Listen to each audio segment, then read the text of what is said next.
Good evening, viewers. Today I have come with the writ petitions. ये writ word क्या चीज़ है और किसके आधार पर as a citizen of India that I can go, is it a fundamental right for the right? Yes, आपका question सही आता है कि क्या रिट फंडामेंटल राइट के ऊपर आधारभूत है? Yes, it is as per the fundamental right and it has neatly been described in Article 32 wherein the Supreme Court is empowered, जहाँ सुप्रीम कोर्ट एक सर्वोच्च न्यायालय जो है ये अधिकार प्राप्त है एज पर द कॉन्स्टिट्यूशंस की आपके कोई भी मौलिक अधिकार के तहत आपसे अगर डिप्राइव होते हो यानी वंचित होते हो तो you can straight away go to the supreme Court. In case of the High Court, can I go to the High Court? Yes, now I can go to the High Court. Till 1950, there were only 3 High Courts. They were enumerated as per the Constitution's Order 226 कि आपने high court के पास जा सकते हो. Only 3 high courts और right now all high courts and they can also take the writ petitions. Number 3 questions. ये जो writ है ये रिट कितने प्रकार के होते हैं? ये रिट 5 प्रकार के होते हैं. एक होते हैं कि हैब्स कॉर्पस, ये आपका क्वेश्चन आता है बारंबार मैं कह रहा हूँ. Number 2 mandamus, number 3 prohibitions, number 4 certiorari and number 5 your quo warranto. So far the habeas corpus is concerned, ये क्या चीज़ है? इसमें आपको कोर्ट ने कहते हैं कि आपने फिजिकली प्रेजेंस हो in the court of the law. It is an order issued by the court to a person who has detained another person to produce the body of the latter before it. यानी court के समीप आप personally यानी physically आपने आके खड़ा हो. Habeas corpus, it is a very important question. The writ on the other hand is not issued where the detention is lawful. लेकिन यह रेट उस समय नहीं होगा कि अगर डिटेंशन जजमेंट हो जाती है और उसका डिटेंशन जो अगर लॉफुली होती है. Number 2 the proceedings is for contempt of A legislatures और ए कोर्ट. अगर court of the contempt of the court के तहत आपने अगर हो तो इस आधार पर भी आपके ऊपर में रिट जारी नहीं किया जा सकता है. Number 3 detention is by competent court. आपको डिटेंशंस किया गया as per the order of some competent court, आपने रिट दाखिल नहीं कर सकते हो.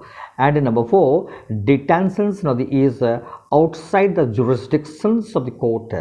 अगर कोई भी डिटेंशन से outside the jurisdiction of the court हो, इस हालात में आपको रिट पिटिशंस आपने नहीं कर सकते हो, यानी हैब्स कॉर्पस आप नहीं कर सकते हो. ठीक है. नाउ नेक्स्ट आते हैं तो हैब्स कॉर्पस का मतलब आप समझ गए कि फिजिकली प्रेजेंस, आपको सशरीर आपको उपस्थित होना है in the court of law as per the directives of the court. हो गई. किस किस आधार पर ये नहीं हो सकती है? अगर आपका डिटेंशन लॉफुल है, अगर आप जजमेंट के तहत आपको डिटेन किया गया हो, और अगर आपका प्रोसीडिंग्स इज, अगर आपका कोई कोर्ट ऑफ कंटेम्प्ट के सिलसिले में आपका डिटेंशन हो और detention is outside the jurisdictions of the court हो, इस हालत में और रिट यानी हैब्स कॉर्पस नहीं हो सकता. Number 2 we are coming for the mandamus. Mandamus का मतलब होता है we command. We means what? The court command. What it is a command issued by the court to a public official asking him to perform his official duties that he has failed to refuse to perform. ये कोई भी government अधिकारी को या तो public sector undertaking कोई भी officials को कोर्ट ने ये करता है, कहते हैं कि we order it.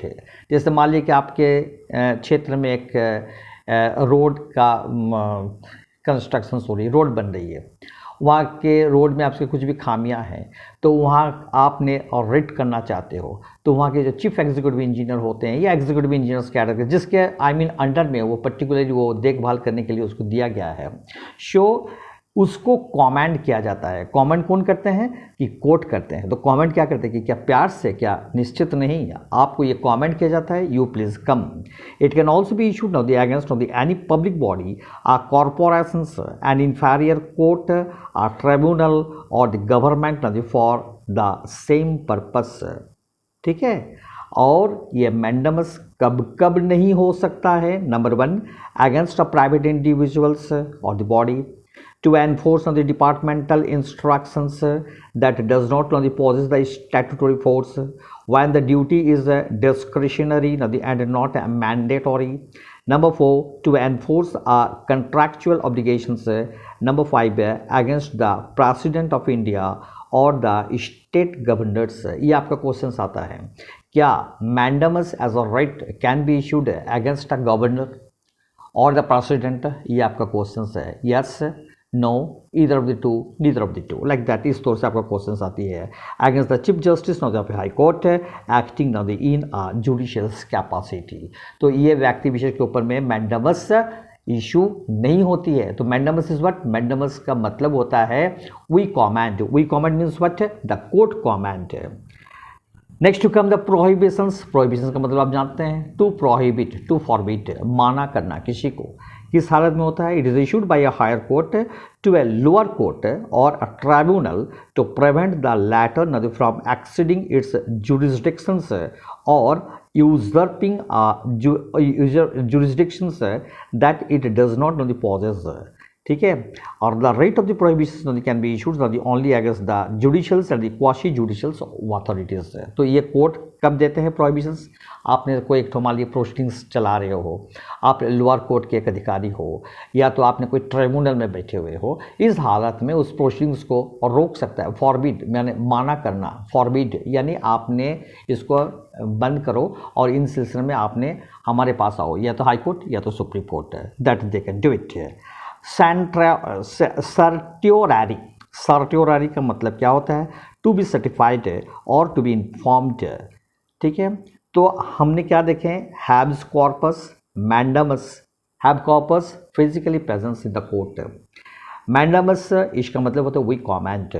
Prohibitions to prohibit. If suppose कहीं भी एक प्रोसीडिंग्स चल रही है कोई भी निम्न अदालत पर या तो आपका कोई ट्रिब्यूनल में, उस हालत में आपको प्रोहिबिट करता है कौन? द हाई कोर्ट और the supreme court. Certiorari it means to be certified और to be informed. And certiorari is both in the preventive as well as the curatives. ये दोनों प्रकार के होते हैं, एक प्रिवेंटिव भी होते हैं और एक क्योरेटिव भी होते हैं। नेक्स्ट, क्वा वारंटो। क्वा वारंटो का मतलब क्या होता है? In the literal sense it does mean by what authority और warrant. So the writ can be issued only in case of a substantive public office or of a permanent character and created by a statute of the constitutions.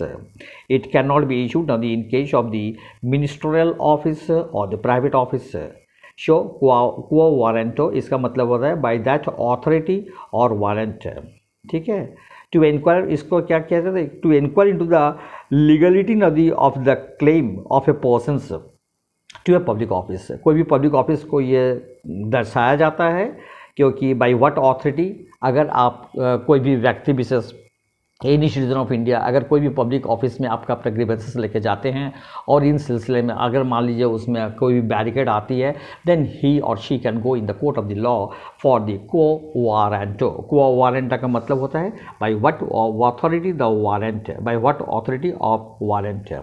अब बात यही रही कि अब supreme Court का जो दायरा है और आई मीन दिस हाई कोर्ट का जो दायरा है, इस दोनों दायरा में अधिकतम किसका है? ये आपका क्वेश्चंस है। ये क्वेश्चंस भी यूपीएससी में आया हुआ क्वेश्चंस है। ये क्वेश्चंस इस तौर से दिया जाता है कि who is I mean this more I mean powerful in the writ appeal to accept और in the proceedings of the writ. High court, number 2 the supreme court, number 3 either of the two, and number 4 none of this. तो इन सिलसिले में आपका सही answer यही बनता है कि हाई कोर्ट, यद्यपि सुप्रीम कोर्ट एक हायर ऑथोरिटी है, more than that of the power with the high courts, सर्वोच्च न्यायालय कहा जाता है, लेकिन रिट के मामले में आपका हाई कोर्ट का जो इख्तियार है ये आपका सुप्रीम कोर्ट से ज़्यादा है। सर कैसे ये हो सकता है? तो मैं 2 लाइन खाली मैं पढ़ रहा हूँ, आपने इसे सुन लो तो आपने इसको आराम से समझ जाओगे। ठीक है, supreme court can issue the writs against persons और the government throughout the territory of India, whereas a high court can issue the writs against persons residing or against a government or authorities located within its territorial jurisdictions. Show the cause of the actions arise within its territorial jurisdictions. तो यहाँ क्या हो गई कि that supreme court से भी high court का power, supreme court से हाई कोर्ट का पावर ज़्यादा क्यों है कि यही इसका वजह है कि supreme court now they can issue writs against a persons और the government throughout the territory of India. A high court can issue और writs against a person residing or against a government or authority located within its territorial jurisdictions। तो ये बहुत vast power हो गई।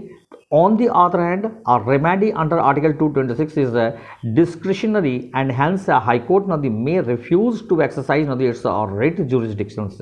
Article 32 does not merely confer power on the Supreme Court as Article 226 does on a High Court to issue the writs for the enforcement of the fundamental rights or other rights as part of the general jurisdiction. The Supreme Court is thus constituted as a defender and guarantor of the fundamental rights. So the Article 32 relates to Supreme Court। आपका question है Article 32 ये आपका fundamental और rights में one of the articles है। You know from 12 to 35 is there in the fundamental rights है 12 to 35, yes है 36 और 51 तो आपका डायरेक्टिव में चलेगी। अब रहा सवाल कि राइट दोनों कोर्ट में हो सकता है, या तो हाई कोर्ट या तो सुप्रीम कोर्ट। सुप्रीम कोर्ट का power as per the constitution under article 32, high court की पावर अंडर आर्टिकल 226 है। सुप्रीम कोर्ट आपके मौलिक अधिकार से अगर आप वंचित होते हैं तो अगर आप हाई कोर्ट जाते हैं, हाई कोर्ट अगर नहीं लेते हैं आपका राइट, यानी तब आप कहाँ जा सकते हैं? You can go straight away to the supreme Court. अब रहा सवाल कि कौन बड़े हैं? Supreme Court is but obvious, they are much higher, they are the higher authorities, सर्वोच्च न्यायालय। लेकिन जहाँ तक रहा सवाल की रेट पिटिशंस की दाखिला का, इसमें wide power has given to the this the high courts compare to the supreme Court. यह भी आपका क्वेश्चन है। टिल 1950 कितने कोर्ट्स में यह होते थे? ओनली 3 कोर्ट्स में होते थे हाई कोर्ट्स में, एक है कलकत्ता, बॉम्बे एंड मद्रास। बाकी कोई भी कोर्ट्स में इसका रिट पिटिशंस नहीं होता था। अब सारे के सारे हाई कोर्ट में आपने रिट फाइल कर सकते हो। नंबर 3 क्वेश्चन है, अगर कोई भी सेशंस कोर्ट या डिस्ट्रिक्ट कोर्ट में रिट पिटिशंस करवा सकते हैं क्या? जी हाँ, it is as per the parliament. अगर पार्लियामेंट हाउस में मोशंस पास हुए और अगर पार्लियामेंट इसको कह दे कि अमुक कोर्ट में रिट लिया जाए, रिट एक्सेप्ट किया जाए, तो कर सकता है। लेकिन अब तक ऐसे कोई भी हमारे सामने केसेस नहीं आई हैं, अतः इसको खाली आप जानकारी में रखिए। The parliament can amend in this connections the writ appeal can be, यानी रिट अपील हो सकता है कोई भी कोर्ट में अगर पार्लियामेंट कह दे तो। हो गई। आपके कितने प्रकार के रिट होते हैं?